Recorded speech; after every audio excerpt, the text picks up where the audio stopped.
গত 14ই মার্চ ধর্মনগর মহকুমার অন্তর্গত গোবিন্দপুর গ্রামের বাসিন্দা তাপস দাসের স্ত্রী সঙ্গীতা সরকারের উপর নলিনীকান্ত সিংহ নামে এক দুষ্কৃতীর দ্বারা প্রাণহানি হামলা সংঘটিত হয়। পরবর্তীতে উক্ত হামলার অভিযুক্তকে গ্রেপ্তার করে ধর্মনগর থানার পুলিশ।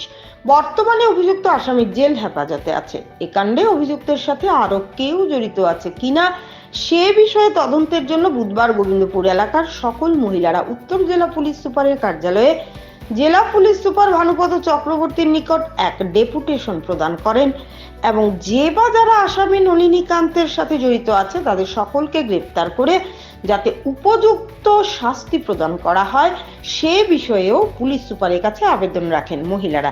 এই ঘটনায় বর্তমানে এলাকার মহিলাদের ভিতরে আতঙ্কের সৃষ্টি হয়ে আছে।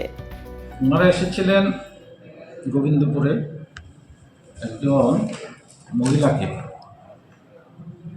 গত 14 মার্চ দিন দুপুরে একটি ছেলে ওনাকে মারাত্মকভাবে জখম করেছিল। ওনারা এসেছিলেন আসামি যাতে দৃষ্টান্তমূলক শাস্তি হয়, এই মামলাতে আর কে কে জড়িত আছে যদি থেকে থাকে তাদেরকে অ্যারেস্ট করা এবং এলাকার মধ্যে একটা ভয়ের পরিবেশ আছে, সেই পরিবেশটাকে যাতে দূরে সরানো যায়।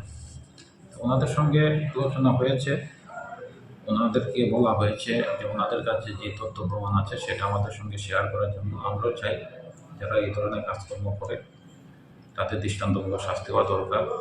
তো এই ঘটনাতে পুলিশ এটা একটা আননোন কেস ছিল, অ্যাটেম্পট টু মার্ডার। তো সেই কেসটা থেকে আমরা 12 ঘন্টার মধ্যে আসামিকে আমরা ধরেছি।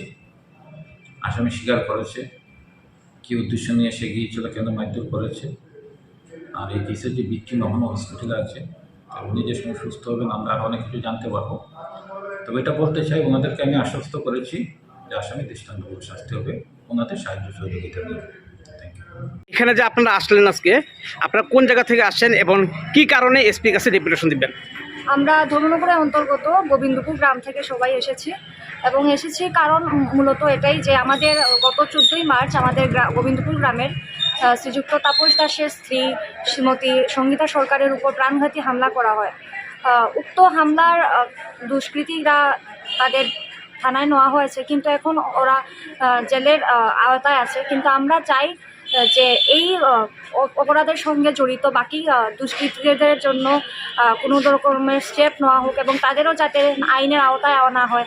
কারণ সঙ্গীতা দাসের বাচ্চারা সন্তানরা এখনও ভয়ে আছে এবং প্রত্যেকটা গ্রামবাসী আমাদের বিশেষগতভাবে মহিলারা আতঙ্কায় আছে যে কি হবে কি না। কারণ এখনও জানা যাচ্ছে না যে এই দুষ্কৃতির সাথে আরও অনেকে জড়িত আছে কিনা। তাই আমরা এখানে আগত হয়েছি এটাই জানার জন্য যে কতটুকু আইনের পদক্ষেপ এগিয়ে এসেছে এবং দুষ্কৃতীদের উপর কতটুকু অত্যাচার অবিচারের প্রতি ন্যায় বিচারের জন্য কতটুকু স্টেপ দেওয়া হচ্ছে, সেই আশায় আমরা আজ এখানে সকল আগত গোবিন্দপুর গ্রামবাসী সঙ্গীতা দাসের পক্ষ থেকে আমরা এখানে এই আশায় আগত যে আমাদের এই দুষ্কৃতীদের জন্য চরম অত্যাচার এবং অবিচারের ন্যায় দেওয়া হবে।